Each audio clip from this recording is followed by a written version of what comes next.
Welcome to Carcon Carne. I'm James Van Osdell, and just yesterday, as I'm recording this, Carcon Carne was named Best Music Podcast in Chicago in the Chicago Reader's Best of 2022 issue. Huge acknowledgement, huge recognition, and for that I say thank you. This was the result of people voting and voting over the course of a month, maybe a month plus. I'm incredibly grateful. Thank you for voting and supporting this show. I promise to keep doing what I'm doing and keep improving on what I'm doing for you and for musicians, especially Chicago musicians. We'll hear from a Chicago musician, a band, shortly tonight. I do want to say I had some nice congratulations messages on social, which was really cool to see. I did get one snarky message, something along the lines of, looks like all that shilling finally paid off. Now, to be clear, I was on social media asking for people to vote and letting them know about the survey in the Chicago Reader, which I think was important because had I not, I would have to think that a lot of people who listen to or watch this show may never have known about the Best of 2022 voting, let alone that Carcon Carne was in the voting, because there were hundreds of categories, and in each category there were a handful of eligible contenders for each of those categories.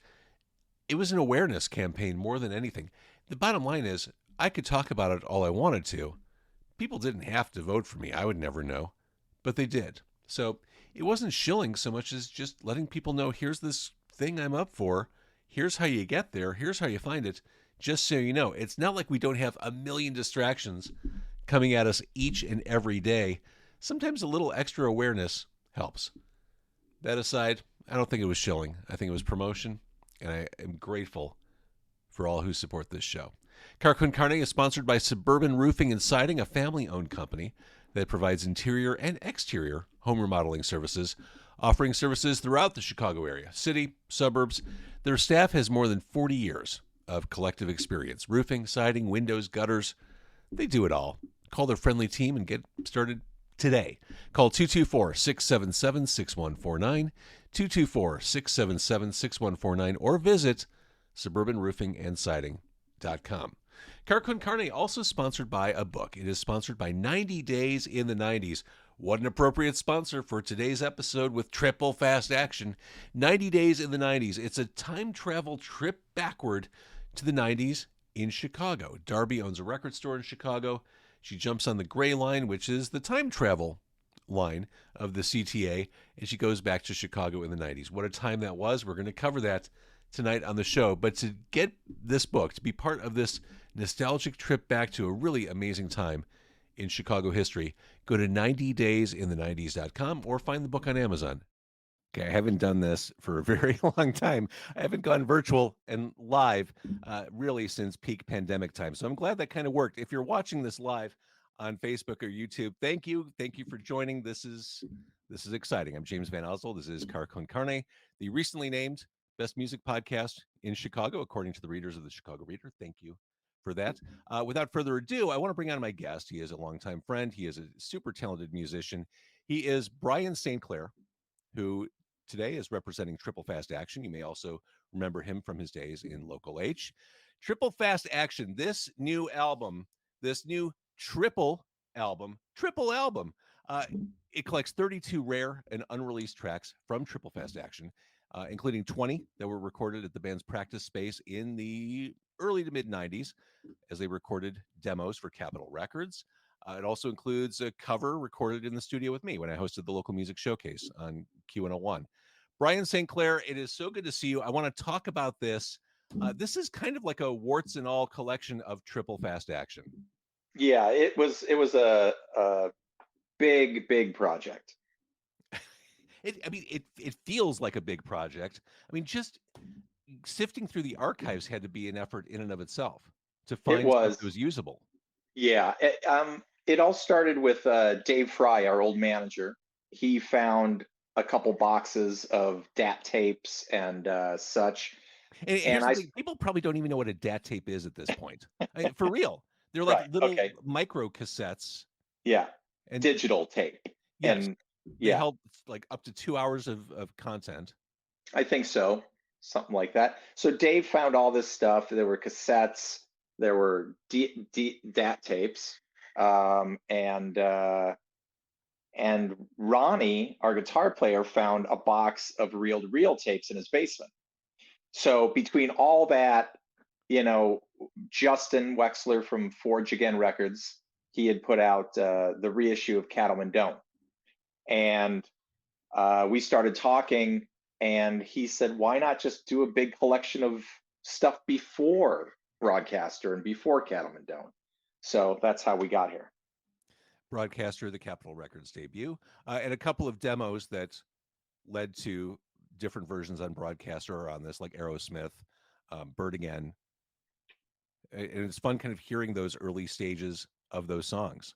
Yeah, there's a really weird guitar line in Bird Again that Kevin wasn't too happy with when we were listening back to all this stuff, but I decided to keep it.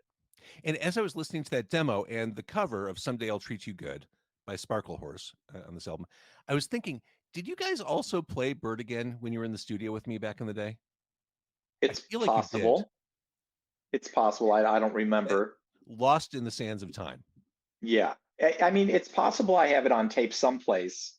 Somebody out there might have the whole program that we did together, you know, Right. on cassette. Yeah, long lost on my end for sure. And for context, for those who are watching or listening who are unfamiliar with Triple Fast Action, which is possible. I mean, we're maybe a couple generations have moved on since you put out Cattlemen Don't. Triple Fast Action, in the words of liner notes contributor Blake Smith of Fig Dish and Caviar, most of what is great about this band is evident in the opener, Small Amount, which may be a throwaway song for them, but one that most of us would have pawned our offset guitars to have written. Basically saying that Triple Fast on its worst day, which this isn't, is better than most bands on their best day. Yeah, Wes just would not stop writing. He was very prolific. Just kind of it seemed like every week there would be a couple new songs that we would have to put down on tape. Otherwise, we'd forget them because he was just rolling them out. And this is Wes Kidd, nonstop. the front man for Triple Fast. Yeah. Who his voice, I mean, that was a big selling point for the band. I mean, the way he could do from a whisper to a scream. I mean, when he raged on mic, I mean, he put his vocal cords at risk every time he let go. Yeah. And early on he was blowing his voice out, you know, when we would hit the road, but he got the hang of it. He got used to that, you know, however a vocalist does that sort of thing. I mean, you know, Robin Zander, you know, for instance, I work for Cheap Trick now, and he sings every single night, perfect pitch. And he's got that he can get that raspy, really loud screaming voice, but with tone.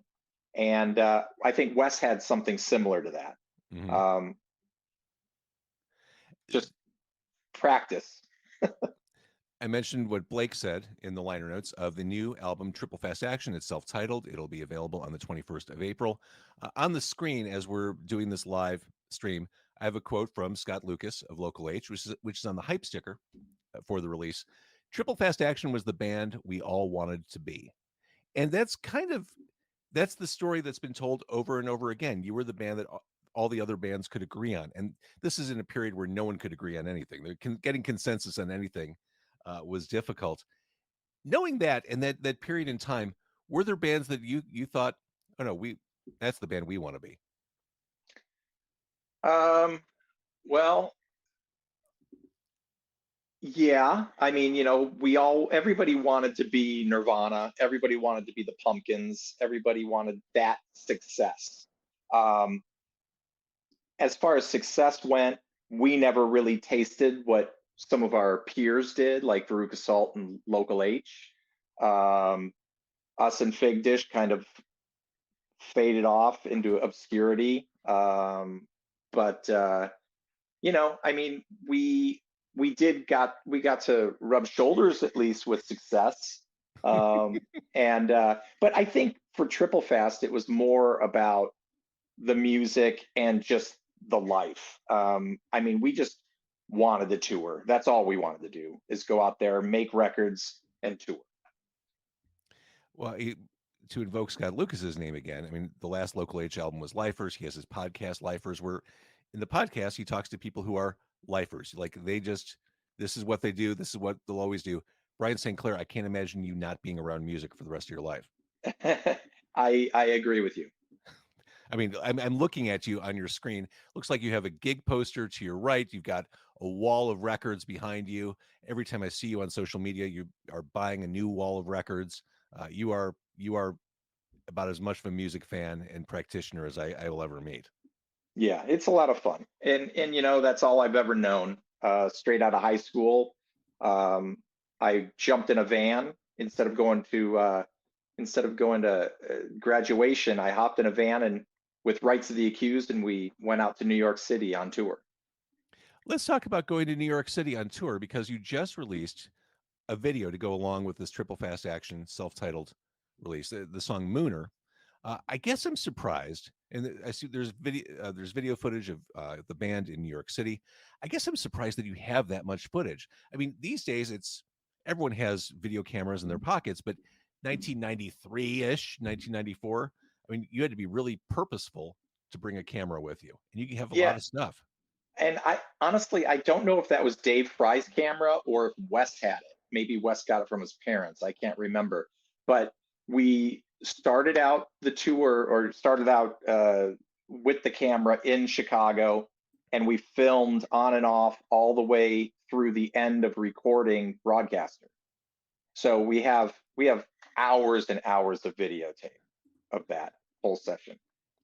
When you look through the footage, and even when you listen through all the outtakes and rarities and covers for this, does that feel like a different Brian St. Clair than who you are today? Does it seem like a lifetime and a half ago? Yeah, yeah, it does. I've been through a lot since then, and I've learned a lot since then. Um, we made a lot of mistakes, but you know, in the end, we got two really great records out of it. Now a third. Now a third, and really a third record that is 3 records. Yeah, I mean, this is there more stuff after this? Do you have more in the there archives? is. Oh my God. Yeah, Well, I mentioned the Blake Smith quote from the liner notes. The song Small Amount, that really does. I mean, it's more of an acoustic type song. Harkens back to me to a song like Aerosmith. Um, that's kind of a greatest hits of the Chicago scene of the 90s. Wes it name is. drops everybody in there. He name drops Blake and Nina Gordon of Veruca Salt and Carrie Christian Brown. Lane. Yeah. Christian Lane from Loud Lucy. Um, Louise as well, from Veruca. Who else does he name drop in there? There's a lot. For those who didn't live through that period, and I think, Brian, you and I were both lucky to be in and around everything that was happening in Chicago in that time. For those who weren't living in Chicago or weren't part of that scene, looking back to them, it probably seems like it was Camelot, like this really magical time in music and Chicago. As you look back, do you feel that way? It really was. It was special. Um, you know, unlike I think a lot of scenes in Chicago, I don't know how it is now. I'm so far removed from that, but every band was friends with each other. Everybody supported each other. Um, you know, as Blake mentioned in some of the liner notes, when he first came out to see us, all the other band people were in the room with him watching our first show that he was watching. And it was a special time. We made everybody was really, really good friends.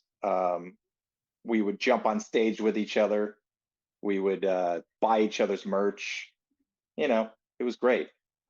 Tour together, lots of tours together as well. What was touring like once you hit the capital level and you started going on those big national tours? It was a dream come true. We finally felt like we made it because we had our own van, we had a trailer, Um, we were getting tour support, which we needed back then, greatly, because we weren't making any money at the shows, just merch money basically.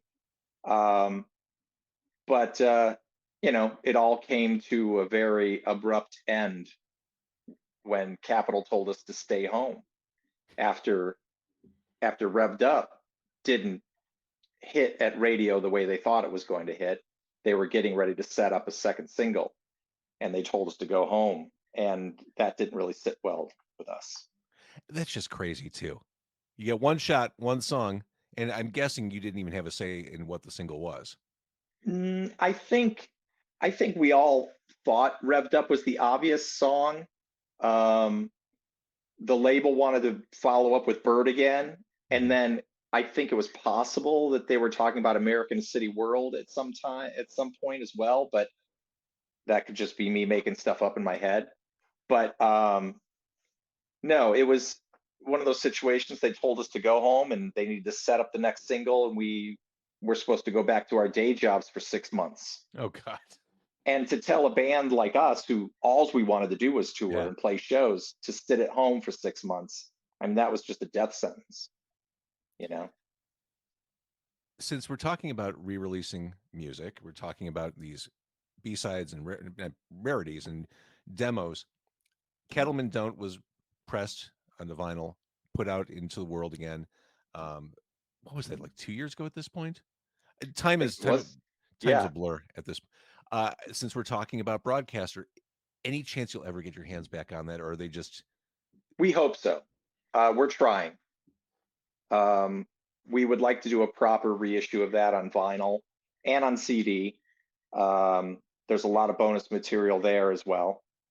And Justin Wexler from Forge Again is working hard to make that happen. that's awesome. I actually have it on vinyl. I think you did a 10-inch version of that Yeah, back in the triple day. 10-inch. Yeah, yeah. And that was a promo only. Oh, was Yeah. it really? Yeah. Speaking of Capitol Records and Forge Again, it's not lost on me the approximation or the Capitol like label Yep. on the record. Very very nice move from Forge Forge Again. That was Yeah. pretty cool. Well, fingers crossed on that. I mean, I know that's not easy to get that iron grip open to get at what you Yeah. need. Yeah, it's hard. All of our tapes, from what I gather, were also burnt up in that big fire that Oh shit! Of course. yeah. Yeah. Oh, So we would have to go back to original DAT tapes again, sift through those because I have a whole bunch of those. Pull the raw versions of those and then remaster it.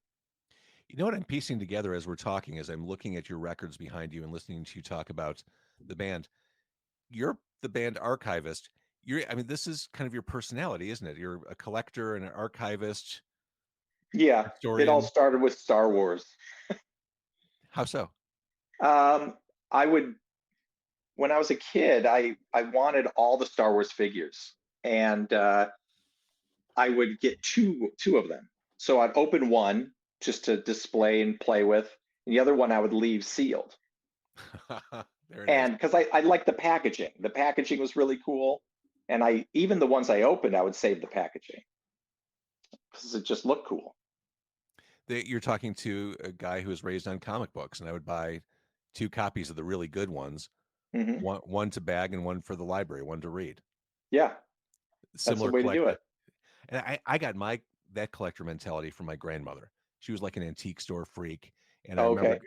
as a kid going to antique shows with her, like in parking lots and like flea markets, and buying like old Marvel comics and old records and 45s. I That's something that I've carried with me since I was a small child. So I totally get the mindset.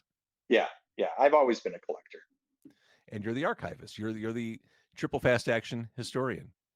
And I guess the question along those lines, along the lines of this triple fast action album, what's the goal? Is it just kind of to get it out there? Is it to kind of shake people by the shoulders and say, where the fuck were you? Now will you pay attention? Like what's the vibe? No. Uh, it started when I kind of jokingly on social media said something about if there was a label out there that was interested in reissuing Cattlemen Don't on vinyl, because I wanted it in my collection. And Justin jumped on it, and yeah, and Justin Wexler jumped on it and made it a reality. And so this one, it was kind of like a segue between what we wanted to do and reissue the proper albums that we released. And because we were having trouble getting a hold of Broadcaster and the rights to reissue that, this is kind of the segue between them. That makes sense. Yeah. It is kind of gutsy to put out a rarities and demo collection that is as voluminous as this one. Yes, it was a lot of work. It took a while. And just the finer points of this, like gathering all the old flyers and posters and photos, like just figuring out where to get that stuff, which ones are appropriate, and then how to frame them for the gatefold, for the cover. Like that seems like a big project in and of itself, like a totally separate work stream. Yeah, and Eric, the guy that did the artwork for us, he tried and tried again putting it together on, all digitally, and it just didn't have the right feel. And so we suggested that maybe he try to do an actual, like, post no bills on the side of a building, but everybody would post bills all over it. And then people would pull away the other flyer and post their flyer, and someone would come by, rip theirs off and plaster theirs. That's what we wanted to create. And he did a spectacular job. As you gathered content for this release, again, Triple Fast Action, the self-titled album, it's out on the 21st. As you gathered stuff, were there songs that you dug up that maybe you'd forgotten, or maybe just surprised you, like, oh my God, I can't believe we did that. That's awesome. Yeah, Stepping in particular. I'm not sure what side it's on, but the song Stepping, none of us remember recording that song. None of us remember even working on that song. It exists. And so we know it was us, but we just have no recollection of that song at all. There's a couple others on there too, but that one in particular, we were all just kind of shocked that it even existed. Side 5, by the way. Okay. Kath, who's listening, says, hi, Brian St. Clair. We can't refer to you as Brian. You were Brian St. Clair. Okay. Yeah. Full names only. Hi, Brian St. Clair. And Stephanie, I want to thank you for listening. I forgot what it was like to do these live. I got caught up in the excitement of doing things in my car. It? Yeah, it's kind of cool. And once we're done, it's done. There you go. Nothing to edit. It's live to tape, so to speak. So the first 20 songs on this album, as I mentioned, were recorded in your practice space. Yep. 3123 North Broadway, right near the Bagel in Lakeview. That's right. What do you? Every band has horror stories or just interesting memories of the practice space. What was that like in the early 90s? Well, a backstory on that. Our practice space was originally Smashing Pumpkins' practice space. When they made it, they moved out and got a much nicer space. Catherine took it over, the band, and we moved in there with Catherine. And then when Catherine moved out, it was our space. So up until Triple Fast breaking up, there was still like a pink feather boa hanging from the ceiling that Darcy had wore in photo shoots. There were like Smashing Pumpkins drum cases in the corner. It was just a museum of just stuff just laying around all over the place. So we ended up getting a little bit of money to do demos in there, and we bought a small board, mixing board. Ronnie had a reel-to-reel tape machine, and we would just go to town. Anytime Wes would come up with a song, we would start recording it. So you could imagine we can only, at the time we were playing shorter sets. We were an opening act, so we do like maybe a half an hour, 45 minutes at the most. But we had 2 hours of material because Wes wouldn't stop writing. So we would have to do these notebook recordings, which basically what this was. those first three sides of this record almost, is all of that. And to bring new life to it, we had the reel to reel tapes, and John and Yellow, who we worked on with Broadcaster and with Cattlemen Don't, he took it and he baked the tapes, and so that they were usable. He transferred everything over at Steve Albini's studio, and then he brought them home to Raleigh and mixed them down. How did it feel to, after unearthing all this stuff and revisiting it, how did it feel to hear it all like mastered and given proper treatment? That must have been kind of thrilling. It was. Honestly, I was, I mean, I remember it sounding way better. When I think about how when we recorded, it sounded so great to us. It was like, oh man, this is amazing. And then, the air comes out a little bit, when you go back and hear this stuff. But it's practice-based demos, but 16-track demos. So all the sounds are there. It's separated really nice. And John Yellow did the best job he could bringing this thing back. I think these songs sound great, and it Yeah. was it was just exciting for me to reconnect with the band in a different way. And as we're talking about this, and as this record's about to be widely available, Bandcamp, go to Forge Again Records, Bandcamp, order your copy. Does it kind of fire you up? Like, what if we did a one-off? What if we did some sort of reunion thing? I mean, surely that's an itch that you might be thinking about scratching. Kevin would love to do a reunion. Wes and I kind of on the fence, not so much. We're just, we have families, we're really busy. Everybody lives in a different state now. It's logistically, it doesn't work because to get back, you don't want to play a show that is worse than your last show. Okay. And we were at the top of our game when we called it quits. Just to get to that point would take months and months of rehearsal. I get that, and that makes perfect sense. Well, for now, we have this as a testament to the band that was Triple Fast Action. Sorry, I never get the camera angle right. Triple Fast Action. It is self-titled. It is 3 records, 2 CDs, a really exciting collection. I mean, I mentioned there are covers on there, Mr. Blue Sky, the ELO song, and then these 20 songs from the practice space, some of which may already be familiar in different form because of Broadcaster. I love this. All right, so people can get this on Bandcamp. I urge them to. Right now, we can see the video for Mooner, which is widely available, and we can see a very young Triple Fast Action. We can see you with the Statue of Liberty hat and Wes Kidd with long hair.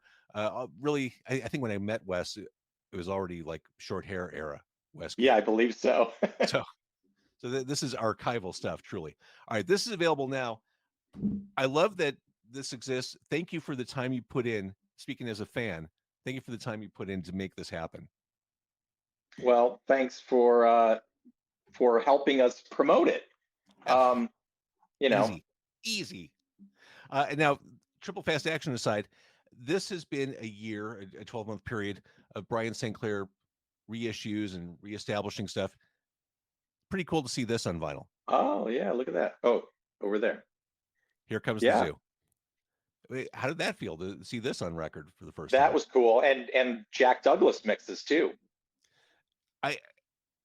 There are so many things about this album I love. What Would You Have Me Do, I think, is about as epic a song as any Chicago band will ever put together.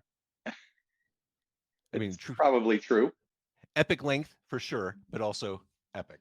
Anyway, the bottom line is your music has been on my turntable off and on for a very long time. And I'm glad we got to reconnect. Likewise. All right, Triple Fast Action. The album is out on the 21st. It'll be streamable. You can buy it. You can have it and hold it on CD, on record. He is Brian St. Clair. He is a drummer. He is a rock star. He is a wonderful human being. Thank you, Brian. Thanks for having me. And